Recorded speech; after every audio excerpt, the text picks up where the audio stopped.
Y hola, ¿qué tal chicos? Sean bienvenidos a un nuevo video para el canal. En esta semana nos toca hablar sobre la vida microscópica, ¿ya? Aquí como lo ven, tenemos en la pantalla la diapositiva que yo envié a principios de este mes, en donde empezamos a hablar sobre la vida microscópica, ¿ok? Vamos a ponerla en pantalla gigante para que podamos observarla con mejor claridad, ¿bien? Partíamos esta diapositiva hablando sobre lo que sabíamos. Hablemos de microorganismos, les puse. O sea, hablemos de lo que ya sabíamos, ¿cierto? ¿Qué sabíamos sobre los microorganismos? Yo sé que muchos se preguntaron aquí y dijeron, ¿qué es lo que será un microorganismo? Y yo muchas veces le he dicho cuando hablamos del microscopio en taller científico, si no mal recuerdan, los de séptimo A, también he hablado con los de séptimo B sobre las cosas micro. El prefijo micro significa algo chiquitito, algo pequeño. Por ejemplo, la micro, cuando decimos vamos a tomar la micro, es un microbús, porque un bus es gigante, ¿cierto? Muy grande, y la micro es un microbús porque es muy pequeño. A eso se refiere con microorganismo, un organismo muy pequeño. ¿Y qué sabemos los microorganismos? Que son, como les dije, organismos muy pequeños, y nosotros habíamos visto años anteriores organismos muy pequeños que los calificamos como células, ¿cierto? Yo sé que muchos se acordaban de las células en esta parte. Bien, ¿crees que todos los microorganismos son perjudiciales?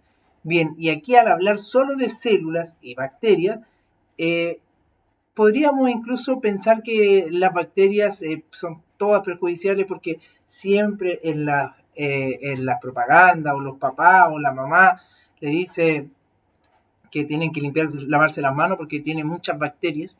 Y bien, las bacterias en general no son todas perjudiciales, disculpen.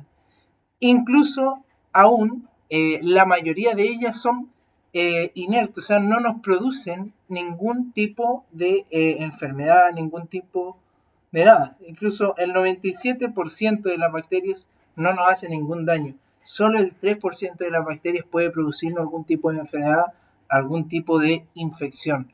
Por lo tanto, la mayoría de los microorganismos no son perjudiciales.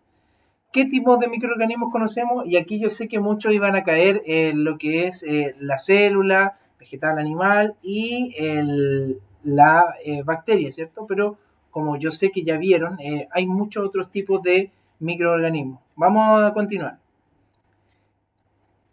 Hace muchos millones de años atrás, en la Tierra se crearon los primeros microorganismos y estos fueron los impulsores de la vida en este planeta. ¿Qué quiere decir eso?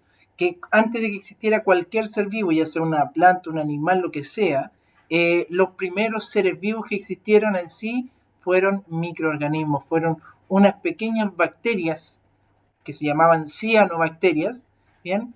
Y que podían hacer fotosíntesis y liberar oxígeno. Por lo tanto, al hacer fotosíntesis necesitaban dióxido de carbono, necesitaban la luz, ¿cierto? Y liberaban el oxígeno. Y ese oxígeno que empezaron a liberar estas bacterias son los que produjeron esta atmósfera que ahora nosotros podemos respirar oxígeno de ella. Si no fuera por estas bacterias, el aire que existe ahora no existiría y por lo tanto no podríamos vivir.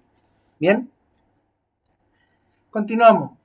Existen miles de millones de tipos de microorganismos beneficiosos para la salud, como por ejemplo aquí tenemos la flora intestinal. No sé si ustedes han escuchado este término de flora intestinal.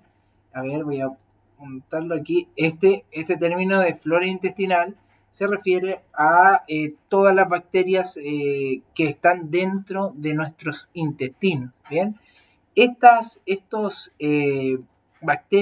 bacterias no producen ningún tipo de enfermedad e incluso al contrario nos benefician a nosotros porque van matando a otras bacterias que quizás por accidente nosotros comimos, ¿cierto? Entonces la flora intestinal o las bacterias intestinales son muy buenas para la salud y ayudan mucho a que no nos enfermemos. De hecho, incluso cuando la flora intestinal está baja o hay pocas bacterias en nuestro intestino beneficiosas, ahí sí nos enfermamos. Y por eso es que tenemos que tomar probióticos o el 1+1 o no recuerdo en este momento, el chamito. Esos son probióticos porque ayudan a que las bacterias de la flora intestinal, las bacterias del intestino, sigan reproduciéndose y ayuden a frenar las bacterias perjudiciales que son las que nos producen enfermedades. ¿Cuáles son de estas bacterias beneficiosas? Algunas más difíciles los nombres, que son nombres científicos, pero de las bacterias perjudiciales eh, hay muchas que nosotros podemos conocer, y por ejemplo la Escherichia coli, la salmonella, que es una enfermedad, ¿cierto? ¿Cuál otro que sea un poquito más conocido? Los Enterobacteriaceae, pero bueno, son nombres muy complejos, pero lo que yo quiero que entiendan ustedes es que hay bacterias beneficiosas que ayudan a nuestro cuerpo y hay bacterias que pueden producir enfermedades. Bien, eso quiero que entiendan. Bien, vamos por la siguiente.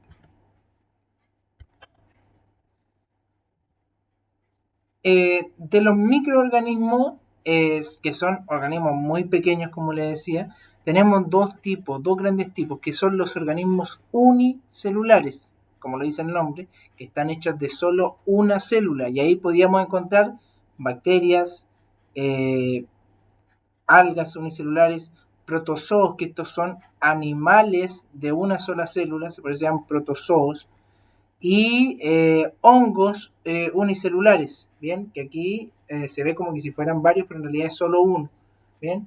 Y también tenemos bacterias pluricelulares. ¿Qué significaba el prefijo pluri? Pluri viene del prefijo de plural, por lo tanto plural yo sé que ustedes saben que es harto, mucho, ¿cierto? Cuando hablamos en plural estamos hablando de muchas cosas. Entonces, si dice pluricelular, estamos hablando de un microorganismo con muchas células, ¿bien? Es fácil de entender eso. Dentro de los microorganismos podíamos encontrar organismos procariontes y organismos eucariontes, ¿bien? Dentro de los organismos procariontes podíamos encontrar los que conocemos como bacterias. Y aquí tenemos un ejemplo de bacteria. ¿Y qué significaba procarionte? Era un organismo que no tenía núcleo, ¿cierto? Y de los microorganismos eucariontes podíamos encontrar las algas unicelulares, los hongos unicelulares, los protozoos, ¿cierto? Que eucarionte significaba que sí tenían núcleo, ¿cierto?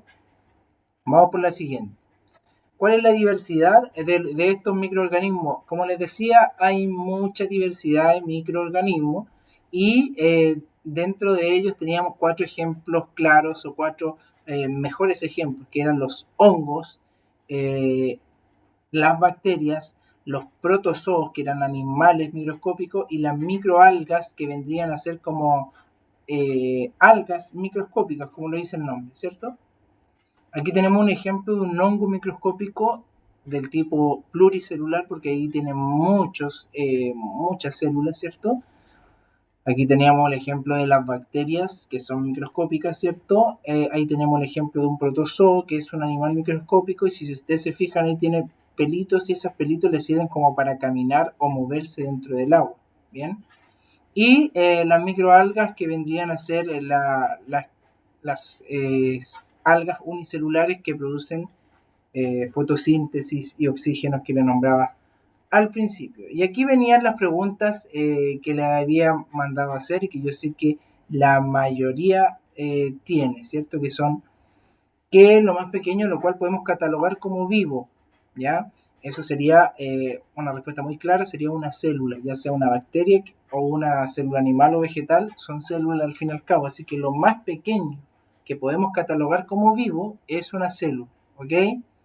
Eso sería la respuesta de la primera. Y después, ¿es posible que haya seres vivos tan pequeños que no podamos ver? Claramente sí, ¿cierto? Están las células, las bacterias, están los hongos microscópicos, están los microalgas, hay muchos microorganismos que no podemos ver, ¿bien? ¿Y cómo los podemos ver? Con un microscopio, ¿cierto? Eran fáciles estas preguntas, yo llamé a algunos para ver acaso las tenían hechas y me sorprendí que algunos las tenían y muy bien hechas, ¿bien? Y aquí yo les puse una imagen de ejemplo. Fíjense, esta es la punta de una aguja. mirada en un microscopio muy potente que se llama microscopio electrónico de barrido o microscopio electrónico. Entonces, este microscopio puede aumentar mucho más veces que los microscopios que tenemos en la escuela. Y este microscopio, fíjense, va aumentando a la punta de la aguja, va llegando a la punta de la aguja y mire, fíjate, estas son todas las bacterias que están pegadas a la punta de la aguja. Uno cuando toma una aguja la mira y se ve limpia, reluciente, brillante, ¿cierto? Pero si uno la pudiera mirar con este microscopio electrónico, podríamos ver todas las bacterias que tiene y lo más probable es que la mayoría no sean eh, muy beneficiosas para la salud. ¿Bien? Por eso es que todas las agujas que ocupan en el Cefam, en todos esos lados, tienen estas nuevas y bien selladas y limpias. ¿Bien? Aquí teníamos una bacteria que no tiene núcleo y tiene mucho más pelito, ¿cierto? Y una célula animal que está mucho más compleja, tiene organelos que cumplen funciones dentro de la célula y son muy distintas, ¿bien? ¿Cuáles son las principales diferencias? Ahí ustedes pueden verla, ahí hablamos del núcleo, hablamos de los pelitos de afuera, hablamos de todas las capas que tienen aquí, ¿cierto? Que cubren a la bacteria y principalmente del núcleo. En cambio acá tenemos núcleo y tenemos mucho y excesivamente alto número de organelos. Y bien chicos, esto fue todo, espero que les haya ayudado este video a explicarle un poquito más y nos vemos en el próximo video de ciencias.